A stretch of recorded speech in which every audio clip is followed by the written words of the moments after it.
الصبح بدا من طلعته واللیل دجا۔ بسم اللہ الرحمن الرحیم۔ ایک مسلمان کے دوسرے مسلمان پر 5 حق ہیں۔ ان میں سے ایک یہ ہے، جب کوئی مسلمان سلام کرے تو اس کے سلام کا جواب دیا جائے۔ نمبر 2، جب وہ دعوت کرے تو اس کی دعوت کو قبول کیا جائے۔ نمبر 3، جب وہ چھینک مارے تو اس کے جواب میں یرحمک اللہ کہا جائے۔ نمبر 4، جب وہ بیمار ہو جائے تو اس کی عیادت کی جائے۔ جب کوئی شخص کسی بیمار کی عیادت کے لیے صبح جاتا ہے تو فرشتے شام تک اس کے لیے 70,000 فرشتے دعائے مغفرت کرتے ہیں، اور جب کوئی شخص شام کو کسی کی عیادت کے لیے جاتا ہے تو صبح تک 70,000 فرشتے اس کے لیے دعائے مغفرت کرتے ہیں۔ ہماری حالت یہ ہو چکی ہے، میں بیمار ہوا، کوئی شخص مجھے پوچھنے آیا، وہ بیمار ہوگا، میں اسے پوچھنے جاؤں گا۔ اگر میرے گھر میں کوئی شخص مجھے پوچھنے نہیں آیا یا میرے گھر والوں میں کسی کو پوچھنے نہیں آیا تو میں کسی کے گھر میں پوچھنے کے لیے نہیں جاؤں گا۔ ہمارا ثواب بھی لوگوں کو دکھانے کے لیے ہو چکا ہے۔ 5واں حق یہ ہے، جب وہ بندہ فوت ہو جائے اس کے فوت ہوتے وقت اس کا جنازہ پڑھا جائے۔ جب وہ فوت ہو جائے اس کے فوت ہونے کے بعد اس کا جنازہ پڑھا جائے۔ یہ مسلمان کے 5 حقوق ہیں۔ اب جنازہ تو ہم پڑھتے ہیں، لیکن جنازے کے اندر بہت ساری غلطیاں کر دیتے ہیں۔ اس میں سب سے پہلی اور بڑی غلطی یہ ہے، ہم جنازہ لوگوں کو دکھانے کے لیے پڑھتے ہیں۔ ہم جنازہ اللہ کی رضا کے لیے نہیں پڑھتے ہیں۔ ہم اس نیت سے آتے ہیں کہ فلاں ہمارے جنازے میں آیا تھا، ہم اس کے جنازے میں چلیں۔ جس طرح عید والے دن لوگ گلے مل رہے ہوتے ہیں، اس طرح جنازے والے دن بھی گلے مل رہے ہوتے ہیں۔ وہ گلے ملنا لوگوں سے افسوس کرنا مقصد نہیں ہوتا، وہ گلے ملنا ان کو دکھانا مقصد ہوتا ہے کہ میں آپ کے گھر آیا ہوں، میں آپ کے والد یا آپ کے فلاں بزرگ کا میں جنازہ پڑھنے آیا ہوں۔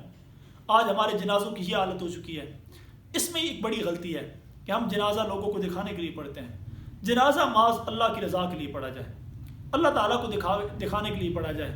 اور نمبر 2، جب جنازہ جا رہا ہو یا جنازے کے لیے جب لوگ کھڑے ہوں، اس وقت جب امام صاحب کچھ لوگوں کے آنے کا انتظار کر رہے ہوتے ہیں، چاہے جائے کہ ہم اپنی موت کو یاد کریں، ہم آپس میں گپ شپ میں مشغول ہو جاتے ہیں، اور باتیں بھی دنیا کی ہو رہی ہوتی ہیں اور ہنس ہنس کر باتیں کی جا رہی ہوتی ہیں۔ یعنی ہم اپنی قبر آخرت کو بھول چکے ہوتے ہیں، ہم اپنی موت کو بھول چکے ہوتے ہیں۔ ہم یہ بھول چکے ہیں کہ آج ہم کسی کا جنازہ پڑھنے آئے ہیں، کل کوئی ہمارا جنازہ پڑھنے آئے گا۔ ہم یہ سمجھتے ہیں کہ بس یہ مر گیا، ہم نے ساری زندگی یہی رہنا ہے، یہ اس کی لیے قبر کھودی گئی ہے، ہمارے لیے کوئی قبر نہیں ہے۔ آج اس کو کندھوں پر اٹھا کر لے جا رہے ہیں، یوں ہی ہم لوگوں کو اٹھا کر لے جاتے رہیں گے، ہمیں کوئی اٹھا کر لے جانے والا نہیں ہوگا۔ یہ ہماری بڑی غلطیوں میں سے ایک غلطی ہے۔ جنازے کے انتظار میں جب کھڑے ہوں تو خاموش کھڑے ہونا چاہیے، اپنی موت کو یاد رکھنا چاہیے، اپنی موت کو سامنے رکھیں کہ آج کسی کی میت کے لیے میں آیا ہوں جنازہ پڑھنے، دعا کرنے، کل میری میت پر دعا کرنے کوئی اور شخص آئے گا۔ اور عبرت کی نیت سے میت کو دیکھیں کہ کل ایک وقت تھا، یہ وقت کا وزیر اعظم تھا، کل ایک وقت تھا، یہ MNA تھا، یہ MP تھا، یہ جگیردار تھا، یہ وڈیرا تھا، یہ چودھری صاحب تھے، یہ ملک صاحب تھے، یہ راجہ صاحب تھے۔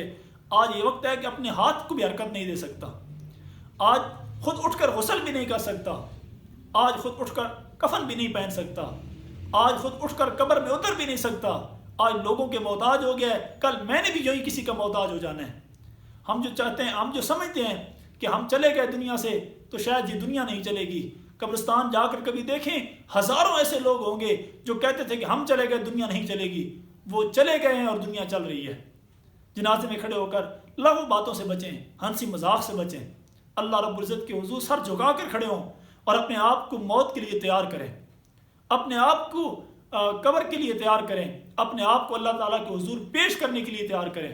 یہ نہ سمجھے کہ آج اس کا جنازہ ہے، ہمارا جنازہ کبھی نہیں ہوگا۔ یہ چند آداب ہیں جنازے کے، ان آداب کا خیال رکھتے ہوئے جنازہ پڑھیں، اللہ تعالیٰ ضرور اس مرنے والے کی بھی مغفرت کریں گے، اور انشاءاللہ جب ہم دنیا سے جائیں گے تو ہمارے جنازے میں بھی وہی لوگ پہ جنازہ پڑھنے آئیں گے جو خوشو خضوع والے ہوں گے، دکھاوے والے کو نہیں ہوں گے۔ اللہ نے عمل کرنے کی توفیق عطا فرمائے۔ وآخر دعوانا الحمدللہ۔